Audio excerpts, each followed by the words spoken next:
kita akan membahas mengenai nama-nama menu icon pada Microsoft Word 2010 beserta fungsinya. Tapi sebelumnya, buat kalian yang belum bergabung, subscribe dulu channel kita ya. Dan jangan lupa kalian like, komen, dan share ke sosial media yang kalian punya. Oke, simak terus video ini sampai habis ya.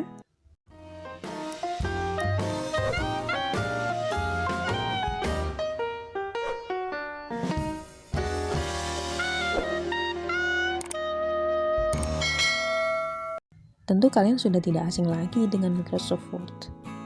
Microsoft Office Word adalah sebuah program aplikasi pengolah kata atau word processor buatan Microsoft Corporation. Microsoft Word 2010 merupakan hasil pengembangan dari beberapa versi sebelumnya. Microsoft Word tampil lebih user-friendly dan sudah menggunakan Ribbon sebagai standar baru dalam menampilkan menu-menu tool.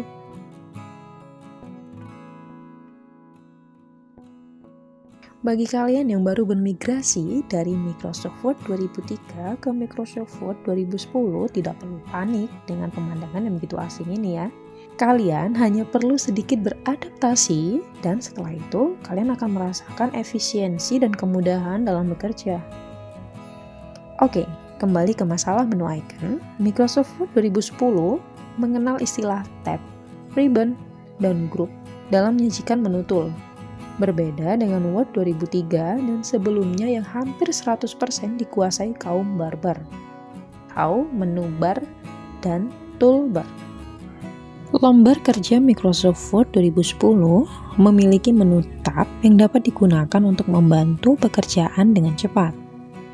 Tab menu tersebut antara lain ada Home, Insert, Page Layout, Reference, Mailings, Review, dan View.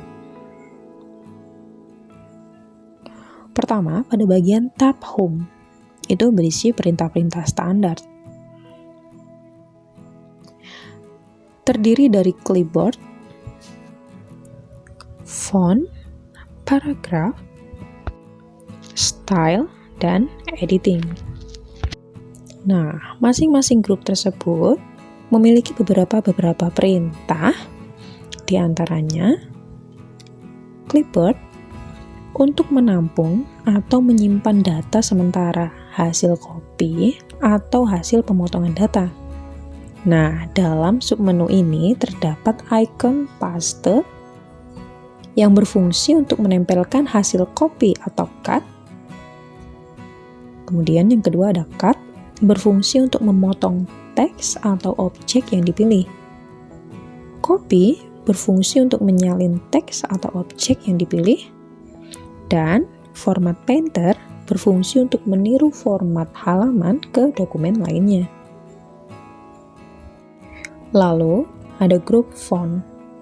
Digunakan untuk mengatur huruf dimulai dari jenis huruf, ukuran huruf, dan lain sebagainya. Font untuk memilih jenis huruf. Font size untuk mengatur ukuran huruf. Grow font untuk memperbesar ukuran huruf secara instan. Shrink font untuk memperkecil ukuran huruf secara instan. Change case untuk mengubah status huruf kapital atau huruf kecil. Clear formatting untuk menghapus pemformatan teks terpilih. Bold ditandai dengan huruf B untuk menebalkan teks. Italic tandai dengan huruf I untuk memiringkan teks, dan underline dengan simbol U untuk memberikan garis bawah pada teks. Kemudian ada strike through memberikan tanda coret pada teks.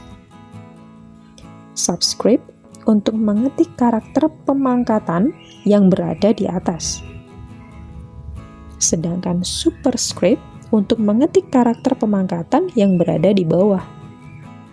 Lalu ada text effect untuk memberikan efek artistik pada teks yang terpilih. Kemudian ada text highlight color untuk memberikan warna stabilo di belakang teks yang terpilih. Atau berikan background pada latar huruf yang terpilih. Font color untuk mengatur warna teks yang terpilih. Lalu beranjak ke grup paragraf. Digunakan untuk mengatur paragraf. Dimulai dari mengatur teks, mengatur jarak antar setiap baris atau line spacing, dan sebagainya. Bullets untuk memberikan tanda bullet atau tanda di tiap paragraf yang terpilih. Numbering untuk memberikan format penomoran di tiap paragraf yang terpilih. Decrease indent untuk menggeser baris kedua paragraf ke kiri. Sedangkan increase indent untuk menggeser baris kedua paragraf ke kanan. Sort untuk menyortir data. Show paragraph marks untuk menampilkan atau menyembunyikan tanda koreksi paragraf. Kemudian ada align text left untuk mengatur teks sampai rata kiri. Center untuk mengatur teks menjadi rata tengah. Align text right untuk mengatur teks menjadi teks rata kanan. Dan justify untuk mengatur teks rata kanan dan kiri. Kemudian ada line and paragraph spacing untuk mengatur jarak antar baris teks. Shading untuk mengatur warna latar teks yang terpilih. Dan border untuk memberikan garis tepi pada teks yang terpilih. Lalu ada group style. Ini berguna untuk menjaga agar format dokumen tetap konsisten meski digunakan oleh beberapa orang. Selain itu, bisa untuk melakukan format seperti mengubah huruf, angka, font hanya dengan perintah sederhana. Ada dua fungsi di sini, heading styles dan change styles. Heading styles berisi pilihan format penjudulan paragraf yang terpilih. Sedangkan change styles berisi pilihan pengaturan tema paragraf. Dan yang terakhir ada group editing. Secara umum, group editing ini terbagi menjadi 3: find, replace, dan select.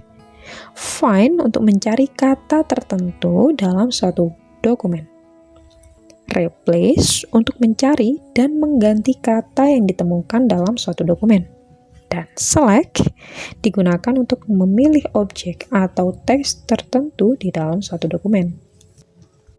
Jangan lupa like video ini ya, dan tonton video selanjutnya.